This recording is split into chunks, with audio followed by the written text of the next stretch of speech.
Hi, this is Ms. Mastretta. We're going to go over the blood PowerPoint. When we talk about blood, there's three pieces to it. So there's the plasma, the white blood cells and platelets, and the red blood cells. So this is what a tube of blood will look like when it's spun down. It separates them out. Remember that 55% of the blood is plasma, so that's going to include your albumin, globulins, and your clotting factors. The red blood cells, just for a little review, responsible for carrying oxygen, white blood cells protecting the body, platelets going to help coagulate, right? When we talk about blood types, so all of us are A, B, AB, or O, and then we have that negative and positive. So the Rh factor is a protein on the red blood cell. Couple times when it really matters, mom's pregnant, and then when we're doing blood transfusions. So this is why we want to type in cross. We want to find out what our patient's blood type is, if it's negative, if it's positive, because not everybody can receive every type of blood. So I can't just give blood to any one of you, and I can't take blood from any one of you. So when we look at this, I don't want you to memorize this chart necessarily. Sometimes I get classes that immediately get this right off the bat, and I don't have to go into much explanation. And then I have other classes that really struggle with this. So either way, we're going to get you through it. So when we talk about someone who is O negative, they can receive blood only from someone who is O negative because they don't have any A, they don't have any B, and then they're negative. So we don't want to give them anything positive. And there's a couple different ways to remember this that I've had students tell me works for them. Some of them remember that the negative is only one line, so they can only get the negative. The positive is two lines, so they remember that they can get the negative and the positive. I always think of it as if someone has some sort of infectious disease and they're positive, I don't want to give positive blood to someone who's negative. So I don't want to give, someone a positive disease if they're negative right now. I don't want to make them positive, right? So whatever way works for you to remember that. And then we're going to think our patient who is AB positive, they have A, they have B, they're already positive, so they can get positive and negative. And then we know that everybody can get O. So those AB positive people, they're very lucky because they can get blood from anybody. Your universal donor, who is that O negative, again, can only get O negative blood. I always think how ironic that is that, that guy, we can take blood from him and give it to anybody and he can save anyone's lives, but it's very specific who he needs blood from. So again, your A can get A, your B can only get B, and well, they can also get O.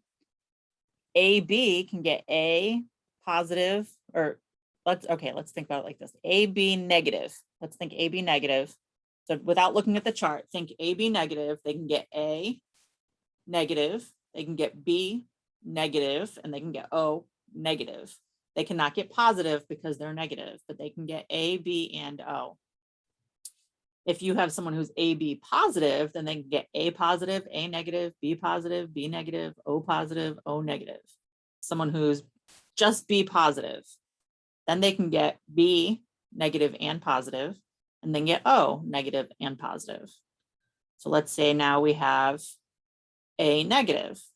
They can only get A negative and O negative. And just try and think this through. I know that I just went pretty quick over that, but just think it through and it'll make sense.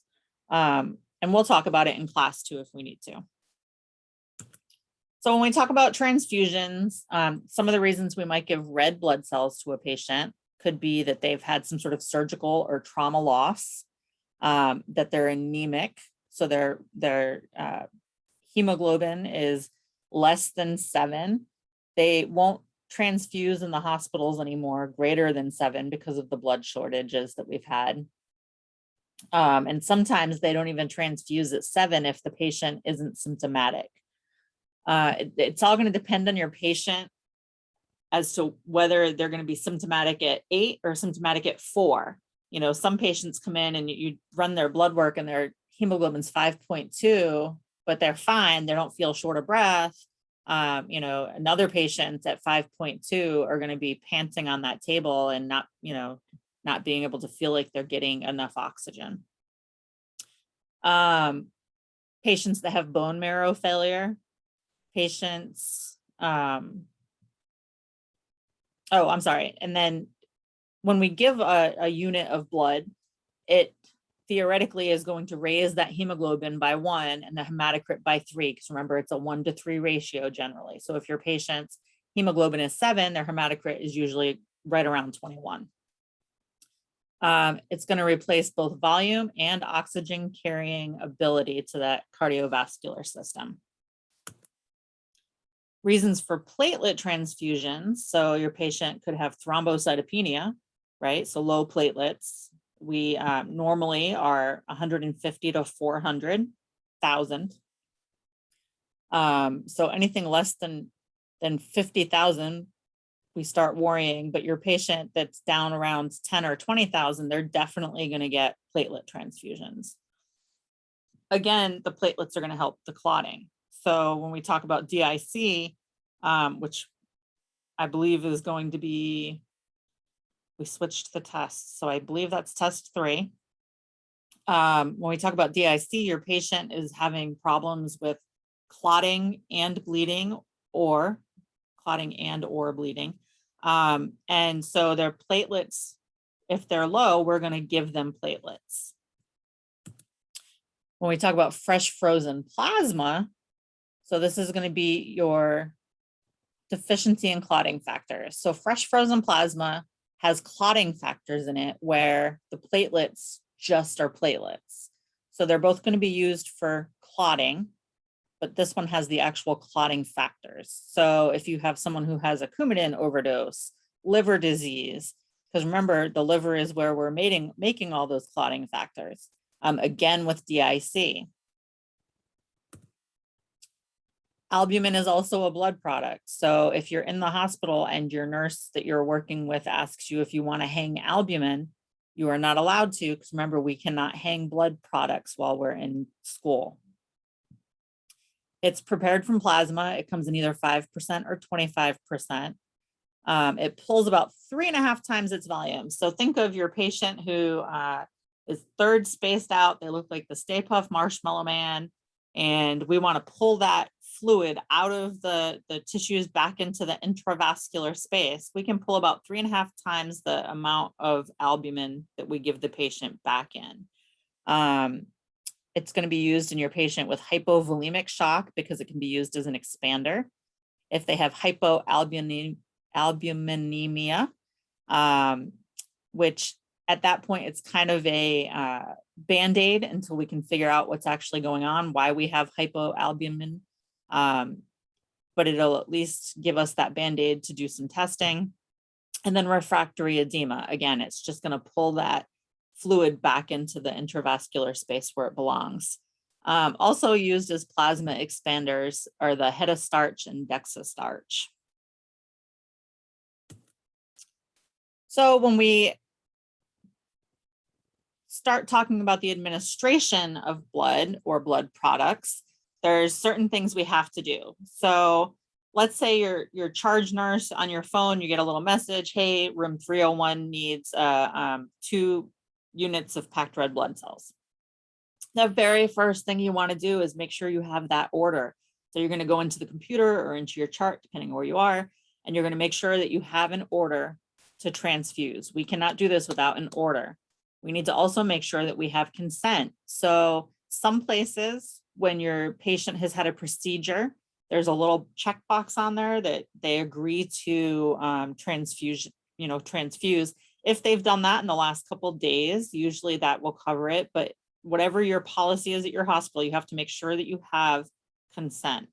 You want to make sure that you can get a good IV that's super patent. So what we love to see is the 18 gauge. 20 gauge is good, 22. And the reason for that is you have the blood cells that are actually having to make their way through the cannula.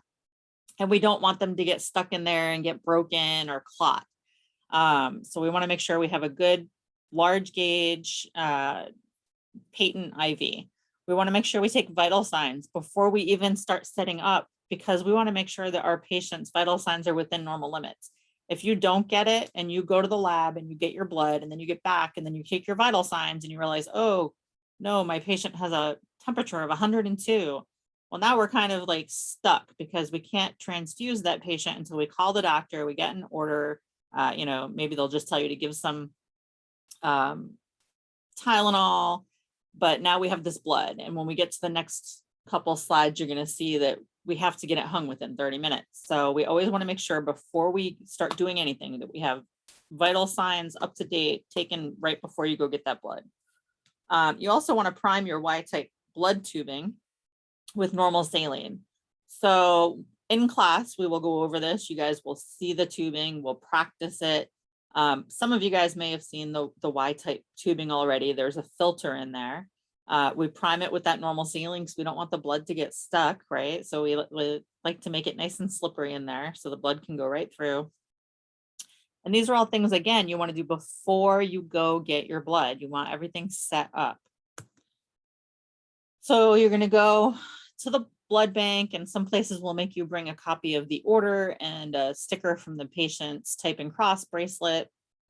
And you're going to take your blood. The minute they check that blood out to you, a timer starts. You have 30 minutes to hang that blood. So you're going to get back to your unit. You're going to grab another nurse if that's what the policy is at your hospital. I know some hospitals went to one nurse, but the checks are done in the machine, whatever your policy is. But for testing purposes, you're going to grab another nurse and you're going to verify your blood product. So on the unit of blood, there's several different barcodes. We want to make sure that we are verbally checking with the patient, getting their name and date of birth, that we're looking at their ID band, that their blood bank band numbers are match whatever that transfusion paperwork from the lab says.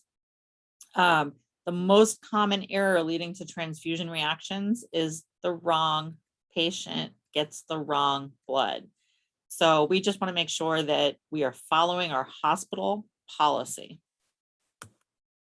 So once we get the blood running, we're going to start our initial rate at 2 mLs per minute, and that's going to run for the first 15 minutes. So you cannot, as a student, be left responsible for this patient for the first 15 minutes. There has to be a nurse standing in the room with the patient for 15 minutes. This is when, if they're going to have a reaction, it's going to happen. So we want to make sure that your patient doesn't have a reaction. So usually I say to the patient, hey, guess what? You get to hang out with this guy for 15 minutes. So what I want you to do is I want you to tell me if you start feeling anything abnormal, headache, backache, even if you just start getting a little anxious or flustered, or, you start feeling warm, I want you to tell me anything that happens. And then over the next 2 to 4 hours, you're going to run your blood. And this is going to depend on your patient. If you have a patient who is generally healthy, you can run it over 2 hours and be fine. Some patients, your unstable CHF little 90-pound lady, you might have to run it over those entire 4 hours. You may also have to, in between bags of blood, have an order for some IV Lasix because we don't want to overload them. Your vital signs after the 15-minute vital signs are going to depend on your facility. So always right before you give it, and then at 15 minutes to make sure that there's no reaction happening. At 15 minutes, you're going to get your blood or your vital signs, and then you can leave your patient. You want to keep popping in, making sure that your blood is still running, that the machine's not beeping, because you can only leave this bag up for 4 hours. At 4 hours, the bag has to come down and be thrown away, even if it's still completely full. So you want to keep checking on your blood. So we're going to monitor for reactions. I just told you some of the signs and symptoms. After we monitor, your patient finishes their blood, and again, we're going to go over this in class. You're going to dispose of your blood bag and tubing. Even if you get every red blood cell out of there, it looks like there was never blood in the bag and the tubing, it still is going to go into a biohazard red bag. And then you're going to make sure you document. So most of us are working on an electronic medical record at this point, and it's going to prompt us what it wants. So does it want, you know, the amount of blood that was in the bag, the amount of fluids that the patient got, the time, the patient, you know, whether or not they did well, how long it ran for. Some places, again, are going to be, you know, you're going to have downtime paperwork. If your computers ever go down, you're going to have to make sure that you're making notes of this stuff because it has to be documented. So let's say in those first 15 minutes, your patient does start having a reaction. Some of the reactions that your patient can have is like an acute hemolytic reaction. So if the patient gets the wrong blood type, it's not going to do well in their body. So it's going to start hemolyzing, meaning the blood cells are breaking down. They can have febrile, non-hemolytic reactions, mild allergic reactions. So what's your mild allergic reaction going to be? Your mild allergic reaction might be that when you take those 15-minute vital signs, you find that they have a little bit of a fever and, you know, they're itchy. So you're going to stop your transfusion, and we'll talk about that, and call your doctor. And they're probably just going to give you some Benadryl and Tylenol to give the patient and then restart. Patients can have anaphylactic reactions. You can have circulatory overload. You can cause sepsis if for somehow some bacteria got into that bag. The TRALI is transfusion related acute lung injury. There's no real rhyme or rhythm as to why this happens, and usually it takes care of itself. You know, there's nothing, we'll just stop the transfusion.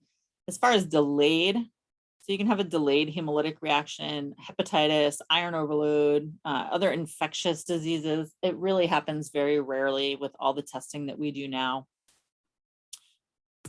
So the reaction symptoms, again, fever, hypotension, patient all of a sudden feels nausea, vomiting, flushing, backache, anxiety. If your patient says, hey, something's wrong, and you look at them and you're like, oh, but you look okay, your vital signs are okay. The patient's like, no, there is something wrong. Always trust your patient. Go with your gut. So what are you going to do? You're going to stop the transfusion immediately. And then we're going to change our IV tubing, because we don't want to just close off the blood and open up the saline, right? Because then they're still going to get more blood in that line. So we want to change the IV tubing and open up some, you know, normal saline wide open. We're going to make sure that the doctor's notified, the lab's notified. We're rechecking all those tags and bags and making sure everything matches. We're monitoring our patient vital signs, urine output, renal function. We're doing whatever orders we get from our doctor. That bag of blood, along with all of that tubing, are going to go back to the lab because they're going to test the heck out of it to figure out what happened.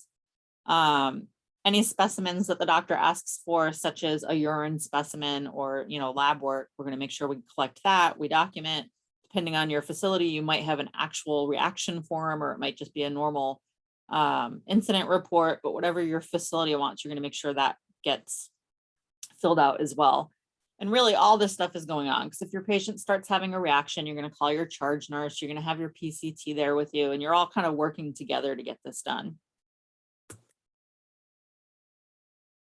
When we talk about a massive blood transfusion reaction, so these are going to be your trauma patients, your mom who's hemorrhaging after baby. So we are replacing the entire total volume of blood in the body within 24 hours, usually quicker than that even. Some of the complications would be that citrate toxicity, which leads to hypocalcemia. Citrate is what we put in the bags of blood so that they don't coagulate. Normally, if we give you a bag of blood, your liver clears that citrate. No problem. We don't even think about it. But if we're, you know, giving huge, massive amounts and the liver is, you know, already starting to not work as well, maybe because of the, you know, it's not getting enough oxygen, the perfusion's not there, so it's not working. It can't clear that citrate as quickly. Hyperkalemia. So if your patient is having some sort of hemolysis and the breakdown of the blood has potassium in it, so they might go into hyperkalemia. Arrhythmias, hypothermia. So if your patient is getting massive amounts of blood and for some reason they're not putting it through a warmer, when we get the bags of blood, they're cold, they come right out of the refrigerator. So we can cause hypothermia in our patients. Again, we will go over the procedure in class because this is one of your new procedures this semester. So you will get to see the tubing. We will play with the saline and the blood and talk about it. If you have any questions, we will talk about it then.